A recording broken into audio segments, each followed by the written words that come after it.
Welcome to Trade Deadline Week on the Baseball Insiders. I'm Adam Weinrib, joined as always by FanSided's MLB insider Robert Murray. The trades are flowing. The weekend is over. The work week has begun. Will we get news today? Probably. We're now in the port of the year where that just happens when you least expect it. 10:48 p.m. tonight. You can book it. But in the meantime, you can talk to us on the podcast. Get your questions in. We'll answer as many of them as we can. We are going to be on every day this week leading up to the deadline. 3:30 Eastern today, 3:30 Eastern tomorrow, 3:30 Eastern on Wednesday, and 2 p.m. Eastern with 4 hours to spare before the deadline on Thursday. So plenty of time for tides to turn and things to change and Emmanuel Clase to do what now? But here to talk you through everything we know now and what might be coming. And again, answer your questions as best we can is FanSided's MLB insider Robert Murray. Robert, how you holding up? I'm good. It's been quiet. Things are slowly starting to pick up a little bit on my end. Maybe have some news today or soonish, hopefully during the show. That would be nice. But it is always good to be here. It is the most active time of the year. And we're loving life over here. It's very, very busy, very fun, but good to be here with you as always. How are we doing, Adam? Happy Monday. Doing good. We're alive. Join us in the Discord, like the comments are saying, not to be trolled by Robert, but to get scoops as best we can, provide them, and occasionally tease news when it's close to breaking. Again, we might have something today. We don't know. We'll see. You're just going to have to watch and stay tuned. You might have to show up in the Discord afterwards, after the live stream. Join this YouTube channel at either the Rumor Mill tier or the All-Star tier and get your info there. Get your questions in, priority responses in this chat. You should also subscribe to the Moonshot, which Robert and the rest of the FanSided MLB staff writers put out once per week directly to your email inbox. You can read all that and more on fansided.com/baseball-insiders. Pavetta is King is asking how he can join the Discord. Join this YouTube channel. Hit join, become a member, sign up, and then you'll get the Discord link. If you're still having trouble, comment on a video, and our folks will come and grab it for you. All right, a lot to sort through already. People getting their questions in early ahead of time. We're just going to talk about a few trending topics and then pivot to your questions because we just know so much is going on. I want to talk Yankees because they added Ryan McMahon this weekend and they added Ahmed Rosario. They are still pitching deficient, to say the least. Rotation and bullpen, both, I think the technical term is suck ass. But we've heard hints that they might even sell some of their rental relievers if they continue to spiral. Andy Martino was on that saying, hey, maybe Devin Williams, Luke Weaver, I don't know, shrug, maybe even Trent Grisham into the Mets. That feels unlikely to me. But what can you tell us about the Yankees' plans and who they're connected to and who they're talking with after making the plays that they had to make for some infield help? Joel Sherman today also said, hey, maybe another right-handed bat. Another bat? Okay. Yeah, no, first of all, I want to give Joel a shout out for his column comparing the Yankees to the Colorado Rockies. He does not hold back, so we love Joel Sherman for that. But the Yankees, they are still very much looking for another bat. Like, he's right about that, even after getting Rosario and McMahon. They need reinforcements there for sure, so that is not a surprise whatsoever. They are also continuing to look they're looking for pitching, both starter and relievers, and they are indeed actually like entertaining the idea of possibly moving some of the guys that are only signed through the rest of the year, whether it's a Williams or like a Luke Weaver, or I think Luke Weaver is only signed through the rest of this year. Yeah. But that being said, like, I would call that extremely unlikely. This is just a team that is entertaining all sorts of different possibilities, but they want to win this year, and the best chance for them to win is with those guys, even despite some of their struggles throughout the season. Like, I put that in a very unlikely category, but considering the overall state of the market where there's just so few sellers, and just you have to listen just to see if you can take advantage of an opportunity, but I'm not getting my hopes up for anything happening there. The comments also, Aiden weighing in saying Mets declaratively and then saying Mets as a question. So does he want to say Mets as a statement or ask about the Mets? We'll get back to that. But earlier, there was a Mitch Keller question, and I definitely wanted to probe you on that for sure. Because there were rumors that maybe the Pirates were getting more hesitant to trade Keller. Ken Rosenthal's column over the weekend sort of placed that burden on Ben Cherington's shoulders, saying, hey, Bob Nutting is empowering him to make this call. Decision time is now. Indecision, he's not sure. Split between adding to the current core, trading from the core to add the offense they desperately need. What is the most likely outcome here? And when will the Pirates get a move on with maybe the most pieces to sell of anybody outside the Orioles? And they haven't really made any moves yet. Yeah, I'm not going to say whether or not a trade is likely involving Mitch Keller. What I can confidently say is that the Pirates are continuing to talk to other teams about Keller as of this point. There's plenty of interest throughout the league in him, and rightfully so. Like after Seth Lugo ended up signing that extension with the Kansas City Royals, Keller is one of the best options available, if not the best option. And the Pirates can be in a real position here where they can maximize his value. And if they don't end up getting those offers, they can hold on to him and have Keller, Paul Skeens, Bubba Chandler when he's eventually called up. You can have that core of pitchers really headline the rest of the season and even going into next year, giving you one of the best rotations in baseball. So they can be selective. They can continue to listen on what exactly is going to be offered to them. There's certain reports about those discussions with them and specifically players that are being made available in those discussions that I don't necessarily believe. But they should, if they end up trading Keller, which still a possibility for sure, they're going to get a lot in return there. And the Bednar thing, more eyes on Bednar, more eyes on Ryan Helsley, more eyes on every reliever because of the Emmanuel Clase news. Today on leave now, gambling investigation. It may be in conjunction with Ortiz, maybe a different investigation. The Guardians have reportedly been told no more players will be under fire there, under the gun. But Jim Bowden went on and said they were going to sell Clase. I was not operating under that assumption before this news dropped, but clearly that's a big domino taken out of the market. The Dodgers needing relief help. Plenty of teams needing top-tier bullpen help. What does the Clase news do to that market, an already extremely high-priced market that the Pirates and Twins were sort of sitting atop of in the Cardinals and Helsley? Yeah, that move sent shockwaves throughout baseball. And about a week ago, I was told that Clase, the son of a gun, Rosenthal just got it. Yeah. Hang on. Talk for a sec. Yeah. Understood. For those of you getting push notifications, Ken Rosenthal going ahead and tweeting that the Tigers are in serious discussions to acquire Chris Paddock from the Twins for a minor leaguer. Sources tell him and Dan Hayes. Chris Paddock is supposed to start against the Red Sox this week, and now will presumably not do that. So there you go. Another break for Boston as they surge in the wild card picture. I don't know if anybody saw who Boston faced this weekend against the Dodgers in a 3-game set at Dodger Stadium, but that was favorable to say the least. The Dodgers now send Ohtani, Yamamoto, and Glass now to the mound in Cincinnati. That could genuinely shake up that wild card race. I see these a lot of Red Sox questions. I was going to get to them after we talk this, but is there anything on the top of the relief market? We can move on afterwards. No, so we're going with the relief market right now, right? Yeah. Okay. But going back to Clase and the original talking point here is the Guardians were absolutely willing to discuss him. And as of last week, that was their stance. And all of a sudden, recently, they just did a complete 180. And they went from being open to talking to him or talking about him to just shutting the door down completely. And it had teams wondering what exactly was going on there. And then all of a sudden he's put on paid leave. And the situation is not good. It's the second Guardians pitcher who has been who's had this happen to him. And players are reminded so much about this kind of thing, especially when it comes to gambling, that it shouldn't happen. So just really unfortunate. It's shifted the relief market for sure, because you look here and you have, David Bednar, Ryan Helsley, you have the Twins relievers, you have all sorts of these other guys, and they're all getting a lot of interest. The Twins specifically have put a very high asking price out on their relievers, and it could be tough to pry one of them away from Minnesota.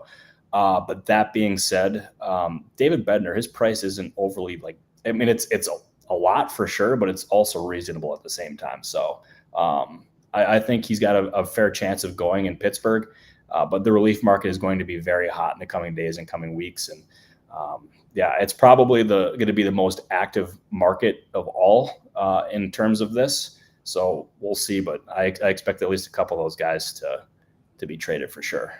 I'm a little confused about the comments saying that Paddock means Ryan is not getting traded. I don't think those two things are really interrelated, but I don't think Joe Ryan was getting traded regardless before this conversation was being had. Now, I think similarly unlikely. We're going to start pivoting to a lot of your comments. I see so much information coming in, so please be patient. We're going to try to distill what we can. You folks are all on top of it, unsurprisingly, but we do have a super chat, and the super chat is talking about what I wanted to talk about anyway, which is the Red Sox and Yandy Diaz and the Red Sox and first base options. So last night on ESPN Sunday Night Baseball, Buster Olney became the latest to connect the Sox and Yandy. He also connected the Reds and Yandy, which is interesting. The Reds go ahead and sweep the Rays and make some Rays players available. But what are your thoughts there on trading in the division? The Red Sox getting a controllable bat from their supposed division rival. This is why it pays to sweep the Rays before the trade deadline and before the All-Star break, because you never know what you might be able to get out of them if you do that. Yeah, and it's something that makes so much sense here for the Boston Red Sox to go out and do, or at least explore. Yandy Diaz would be an absolute impact bat for them and give them a really strong infield presence that I think they need, or at least corner infield presence that they absolutely need. I believe he's got 18 homers this year. He's been great for Tampa Bay. And as of even a week ago, he was not on my radar to possibly be moved, but we saw Ken Rosenthal say the other day that they're loosening their, I can't remember exactly how I phrased it, but they're more open to doing it, or at least exploring it. So we'll see there. But he makes tremendous sense for Boston. They are also very much in the pitching market. And here's one name that I'm keeping my eye on with Boston. And this is me connecting dots. But in the offseason, they were very much in the Shane Bieber market. Yep. And they, at one point, I thought it was the day that he signed to go back to Cleveland. That morning, I thought he was let's see. Ooh, hang on. All right, go ahead. All right. Well, see, this is what you get. If you're doing a trade deadline show 4 times the week of the trade deadline, occasionally you're going to get some dipping out. But I was almost going to lip sync Robert saying Shane Bieber there, because that is a fit I've been thinking about for the Red Sox as well. They picked Patrick Sandoval this offseason when they were trying to get the mid-year Tommy John guy. Maybe we get him for the second half. And they shut him down over the weekend. So that did not work out, but it's a strategy they have employed. They have tried to employ successfully in the past. Shane Bieber finally ready to return to action, it would seem. And so, yeah, I've connected those dots as well. And thank you for reinforcing that. Yeah, no, for sure. It's something that has been on my mind too. And Bieber would make a tremendous amount of sense there in Boston. But as I said, that at one point I thought he was going to Boston. I'm pretty sure he thought he was going to Boston too. And then the Guardians stepped up late and got him. If there's another team that I could see being in the market for a guy like Bieber, I wonder about the Detroit Tigers. They obviously are always looking for pitching. Pitching is a premium. I believe they've liked him in the past. So that's at least another one that I wanted to float onto the air. I'm sure there's going to be others that would be involved in Bieber.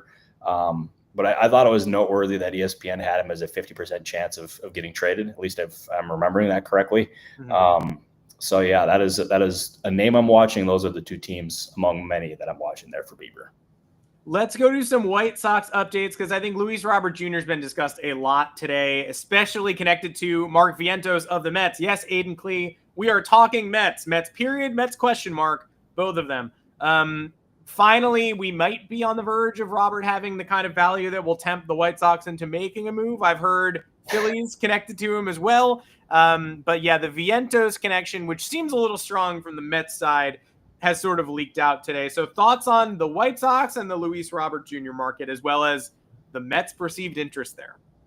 Yeah, so let's start off with Luis Robert in general. And the White Sox are definitely getting plenty of interest here for Luis Robert Jr. But that being said, they, at least internally, what they view Luis Robert Jr. is they view him as a guy that they have for at least 2 more seasons, and they are not going to be in a hurry to move him, and they don't feel like they have to move him right now. Is that posturing? Is that like trying to get the most from other teams? It very well could be. But that is their current stance as of this point. But he is absolutely getting plenty of interest. In Philadelphia makes sense. The Mets, I mean, that fit makes sense for sure, especially with them looking for an outfielder. I don't know how much I buy the Vientos thing, if I'm being totally honest. That one, as we like to say on this show, does not pass the smell test. Adam knew exactly where I was going with that one. Oh, yeah. But he's getting plenty of interest. The trade is definitely a possibility, but he's also been out of the lineup a couple times recently as well. So that's another thing we got to keep in mind. I saw John Heyman report the other day that he was progressing and it wasn't overly serious. So at least it's not a long-term worry by any means, but the best ability is availability. And so far throughout his career, and especially recently, he has not been out there. So another thing to keep in mind here. It's the toughest hug watch to follow I can remember in a while, because every single day we're like, Luis Robert isn't playing. Is that anything? And they're like, no, he was scratched because he slept weird. It's like, all right, fine. But this finally may be the deadline with some desperation kicking in. I don't buy the Vientos fit either. We thank you for the question. Another super chat to Brian. What have we been hearing about the Giants? They are firmly in purgatory right now in terms of like, man, what do you do if you're where they are in the NL wildcard race? There was some trade Camilo Doval buzz that was coming out last night and today. What are they? Do they know what bucket they're in, and what are they targeting? Yeah, they're definitely, at least as of recently, been in the mindset that they're going to buy. That can be infielder, specifically like a second baseman type. Could be pitching as far as a starting pitcher. They can go in a number of different ways here. But I expect them to buy. I mean, obviously they got their big haul out of the way already, getting Rafael Devers, but I was talking about it recently with my dad of all people, and he thinks that they should sell, him being a big Giants fan, but my guess is that they end up buying. I have not heard anything about a Doval trade. I know last year that was a pretty prominent rumor that was making the rounds, and there was a bunch of different teams that were going to be in the mix. Obviously was not traded, but they want to compete this year, and having Doval in the back of that bullpen is the best way for them to compete. So I don't anticipate him being traded, but I've been surprised before. So everybody is watching the Marlins probable pitchers this week based on the comments that are flowing in now. Edward Cabrera, the extremely controllable Edward Cabrera, goes tonight. Sandy Alcantara goes tomorrow against the St. Louis Cardinals against Sonny Gray, another pitcher who I guess could maybe be traded this week. We had Cubs fans asking about Edward Cabrera. We had Red Sox fans asking about Edward Cabrera.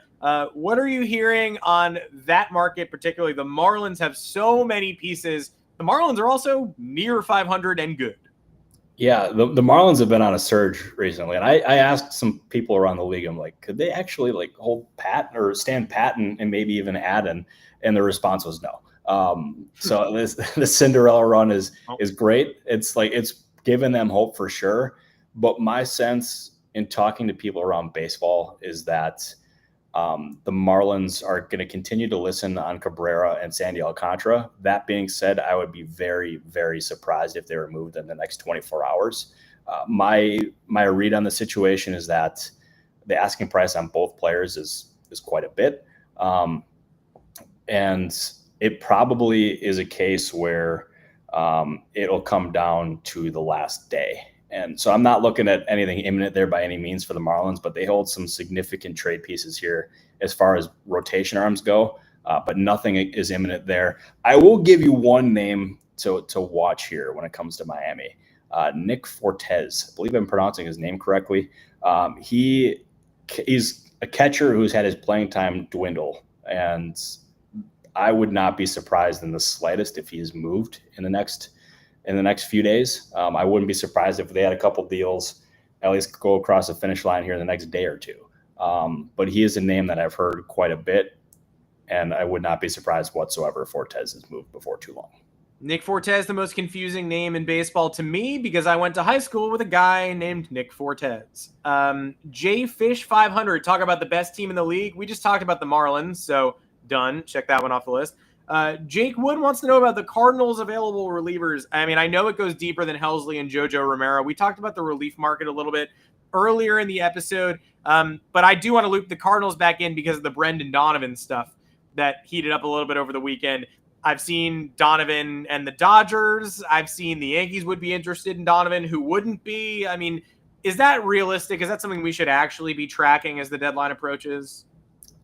With the Cardinals, I would look at them with Steven Matz, Phil Maton, and Ryan Helsley. Those are the three names that I'm really watching when it comes to St. Louis. And Brendan Donovan is absolutely getting asked about in trades for sure. You have, the teams that you listed. I also think a team like the Houston Astros would make a lot of sense, especially with their connections to Suarez in reports, and also a guy like Ryan O'Hearn, who I've linked to Houston as well. They want to add a bat, and Donovan would be a really nice fit. I know he's a favorite of yours after you talked to him at the All-Star game, Adam. Oh, yeah. So that would be a really nice fit for Houston, but the asking price there is said to be very high. So I am not expecting a trade as of this point.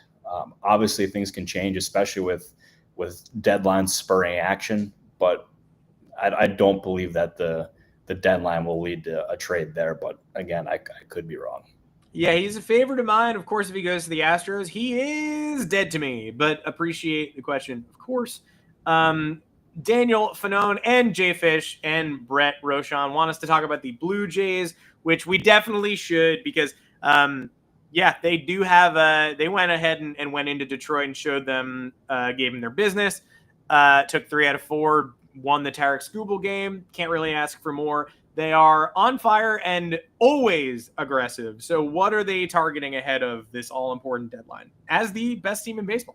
Yeah, I was just about to say the best team in baseball, the Toronto Blue Jays. It's flip-flopping between the Brewers and the Blue Jays, and I don't know how many people necessarily saw that coming this deep into the regular season, but it is absolutely awesome that the Blue Jays are doing this. And as we've always talked about, a very fun fan base.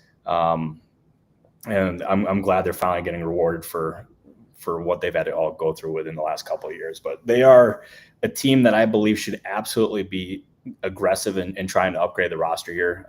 They can look at, I think pitching has to be their big priority there in Toronto. And that's my expectation as of this point. Nothing, I don't have any names for you, but I expect them to be aggressive on the market. So I know that's probably not the update that you guys all wanted there, but that is what I can provide, and I can say that with confidence. Absolutely relentless lineup. They just run the Yankees over. The Yankees, as we've discussed, are quite bad, but that does not detract from anything that Toronto has done. They have just looked so dangerous, and any pitching to reinforce what they've got would be very helpful. Dalton Varsho also coming back soon. Red Sox and Blue Jays might be the two most fun teams in all baseball, not going to lie. Well, one of those is accurate. I would take the Red Sox off that list. Sorry, extremely biased. Anything on the Angels? We're getting a lot of questions.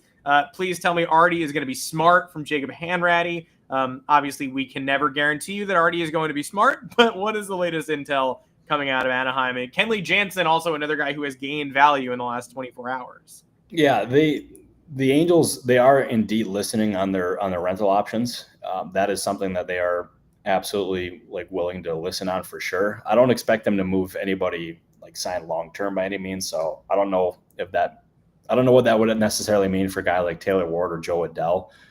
But they are, what I can confidently say is they're listening on their rental guys, and it would not be surprised if they moved. I've seen a lot of people speculate that Kenley Jansen could be a fit for the Dodgers. I feel like it is more likely that hell freezes over, that Artie Moreno deals with the Dodgers. I genuinely I can't see him doing it, especially after, we saw what happened. I believe it was a Jock Peterson trade when all those years ago that Artie ended up nixing at the last minute because he got too impatient or whatever it was. I can't remember the exact details. But I can't see Artie Moreno dealing with the Dodgers. So again, I could be wrong, but I feel like I have an idea of what Artie's like, and I can't picture him doing that. But the rental guys are for sure there to be had. Ross Stripling and Andy Paez also in that deal that never happened because Artie Moreno threw a temper tantrum. So there we go. I'll still go back to the Cubs and Mackenzie Gore, because I actually heard some Mackenzie Gore smoke before we hopped on here too, and I couldn't make heads or tails of it. I'm in the Twitterverse trying to figure out what the hell's going on, and I'm seeing Mackenzie Gore's name floating, but nothing legitimate. Is there anything tying him to the Cubs or any reason? I got the return for Paddock. It's Enrique Jimenez. So at least I got that. There we go. I knew that I was going to say Enrique Jimenez. I should have tweeted that. That's on me. Yeah, if you want to go for a little bit. I'll at least. Yeah. I'm going to scoop you on FCL Tigers catcher Enrique Jimenez. There you go, everybody. We were talking about the Mackenzie Gore Cubs connection before this went down. I just, look, the Nats are in the depths right now. The Nats are also operating with a temporary an inexperienced front office of assistants to Mike Rizzo, and they don't know what their long-term managerial future looks like. They're too in flux for me to think about, okay, the Mackenzie Gore for Matt Shaw does not make a lot of sense to me at the point where the Nats are. I even saw some Mackenzie Gore Yankees smoke before this podcast, and I think that came from Alden Gonzalez and even Jeff Passan yesterday saying the Yankees could get whoever they wanted from Ryan to Gore. The Yankees already have Max Fried and Carlos Rodon atop the rotation.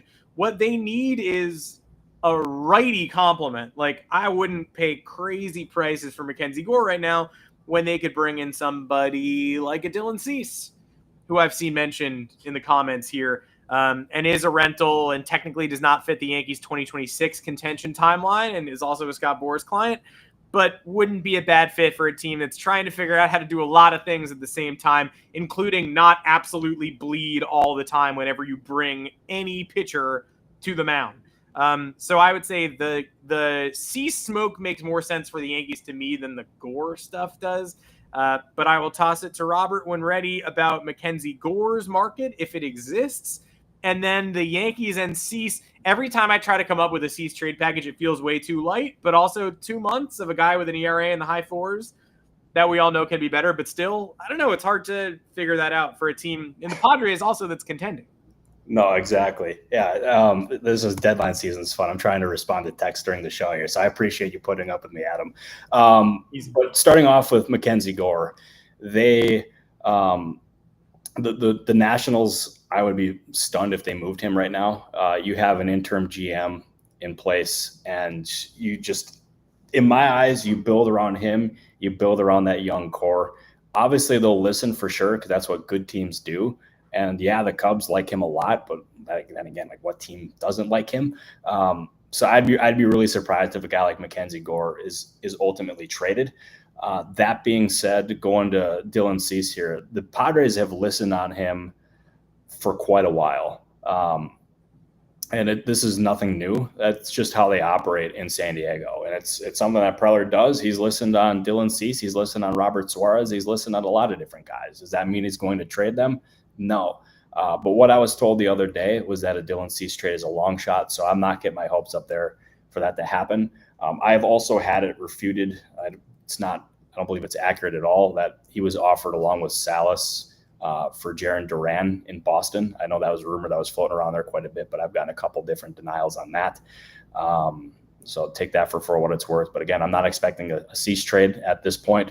It's possible for sure, but as of now, I would call it a long shot.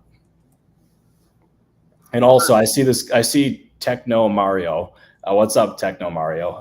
Asking about the Phillies, and there's been a couple different people asking about the Philadelphia Phillies. They are definitely interested in Luis Robert Jr., but they're also very interested in adding a bullpen arm, and I believe the bullpen arm is the top priority for them. Whether it's a David Bednar or Ryan Helsley, I mean, there's a bunch of different options that they can explore here. I even wondered if Dave Dombrowski could go after a guy like Emmanuel Clase. Obviously not anymore, considering his current situation there in Cleveland. But I would be pretty surprised if Dombrowski left this deadline without a reliever. He's going to get one. It's just a matter, kind of a matter of when, not if, at this point. Appreciate all the Phillies questions and the flurry. We try to get to as many teams as we can. We are all watching a lot of different pots here, trying to handle, obviously, Robert trying to handle responses to texts. I'm trying to manage your questions. I appreciate everybody chiming in, though. So much good stuff. I don't want to leave the show without talking a little bit about the Diamondbacks, who we know have Eugenio Suarez, who, don't let the fact that, a couple of days have gone by since his homer barrage fool you. He is still the top bat on the market and more than likely to go for a haul. Intel today says they're listening on Ketley, listening on Gallen, as they should. What is the latest you're hearing on Arizona? On Arizona, it is a case of them they're listening on a lot of different rental guys here. And obviously they've made some moves already. They traded Grichuk, they traded Naylor, and they are not done by any means. But they are also in a case where they are open to moving both of their starting pitchers as long as they end up getting what they believe is more value than a compensatory pick that they'd end up getting, or I think it's a compensatory pick, or I might be getting that wrong. They want more value than that in order to possibly move them. And in this kind of a market, that is definitely possible for sure. And you even wonder, even if they move them now, or one of them now, is it possible that they could come back in free agency, specifically a guy like Merrill Kelly? I think it's something to absolutely to watch here going forward, to have that in the back of your mind. Eugenio Suarez, his market is definitely very hot. And the Mariners have obviously been connected to him. I've heard the Chicago Cubs there plenty. I've heard the Phillies. There's a bunch of different teams involved. I did connect the Brewers to Suarez, at least as a fit. It was also funny seeing the report last night about the Brewers and Suarez and the 3 prospects that were listed there. That was also listed in a mock trade proposal on the Milwaukee Journal-Sentinel. Yes. So that, keep in mind who you're listening to at this time of the year. But yeah, the Diamondbacks are going to control this deadline. If they want to, they can be very active. If they want to, I expect them to be active, but Mike Hazen is going to hold off for the most value. He's made that very clear, both privately and publicly. I want to get to one more comment before we sign off. There's just too much. There's always too much. The Dustin May Yankees rumor that people are referring to did come out right at the end of the show. We know, Robert, you and I have talked about Dustin May being heavily on the trade market. This comes from Pat Ragazzo saying the Yankees have emerged as the early front runner for Dustin May. I don't know if the Dustin May sweepstakes need a front runner, certainly not an early one, but there you go. He just comes off of losing a game at Fenway Park on a clutch homer by Alex Bregman, so he'll fit right into the Yankees clubhouse. But what can you tell us about Dustin May and maybe that as a potential Yankees target? Yeah, he makes plenty of sense for the Yankees and just plenty of other teams as well. And I mean, you look at the Yankees, they absolutely need pitching in the worst way imaginable. He's either going to be one of many teams that are going to be involved in a guy like Dustin May. He's a rental option, so you got to temper the expectations there as far as a return. But if he can get the Dodgers, say I don't know, maybe an outfielder in return, I feel like that would make plenty of sense there for LA.